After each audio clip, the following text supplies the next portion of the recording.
আল্লাহ সরাসরি তার বিরুদ্ধে অ্যাকশনে যাবেন। দুনিয়াতে যারা জুলুম করবে, রাজনীতির নামে দেশে অল্প কিছু মানুষ রাজনীতি করে, আর তার কারণে আজ 16 কোটি মানুষ রাজনীতি চিপায় পড়ে তাদের ঈমান, আমল, অর্থ, জীবন, যৌবন সব ধ্বংস করে ফেলতেছে দেশে মানুষরা। রাজনীতি হয়ে গেছে এখন ব্যবসা, টাকা ইনকাম করার বড় মাধ্যম হয়ে গেছে এটা।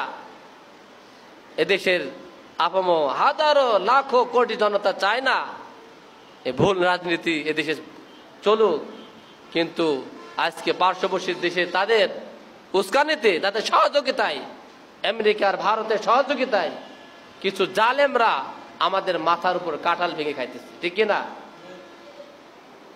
সাধারণ মানুষ সবাই চায় কোরআন শাসন চায়, কোরআন মতো জীবন চলুক যতটুকু পারি, কিন্তু এমন একটা অনিষ্ট করে ফেলে, ভালো একটা মানুষের যদি ক্ষমতায় যাবে টিকতে পারবে না, এমন চিপায় তাদেরকে ফেলবে, সারা দেশে আগুন আগুন জ্বালাই দিবে, আগুন জ্বালাই দিবে সারা দেশে।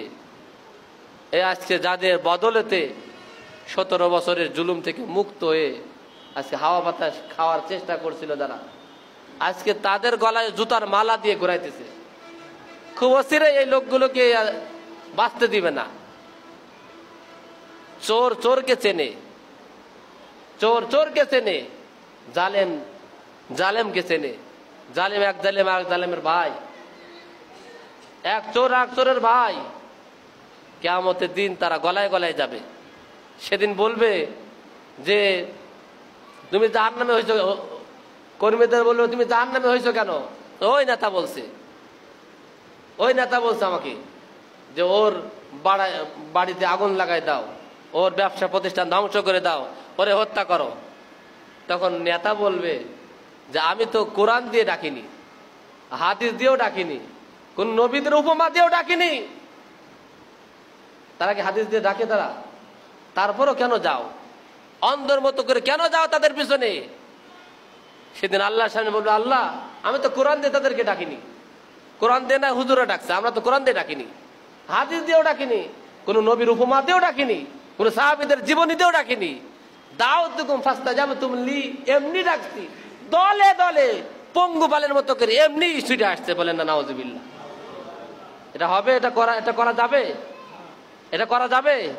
কোরআন হাদিস যেখানে আমরা আছি সেখানে, বলেন না কোরআন হাদিস যেখানে আমরা আছি সেখানে মওত পর্যন্ত কোরআনের সাথে থাকতে চাই। কে কে থাকতে চান হাত তুলে তাকান ইনশাআল্লাহ। লিল্লাহি তাকবীর। আল্লাহ তাআলা আমাদের জান, মাল, ঈমান, আমল কবুল করেন, বলেন আমিন। আর কোরবানির জন্য কোরবানি মারামারি করবেন না, যতটুকু সাধ্য চেষ্টা করেন। মাত্র 15,000 টাকা হলে কোরবানি দেওয়া যায়। খুব সহজ একটা বিষয়। কোরবানি দিয়ে আপনার গোশত আপনি খাবেন, আপনার ভাইকে দেবেন, প্রতিবেশীকে দিবেন, সবাইকে দিবেন। আপনি কোনো বিধান নেই, নিজে খাবেন, সবাইকে দিবেন। খুব সহজ বিধান, এটাকে কঠিন বানাই ফেলছি। আসুন সবাই চেষ্টা করি ইনশাল্লাহ যেন একটা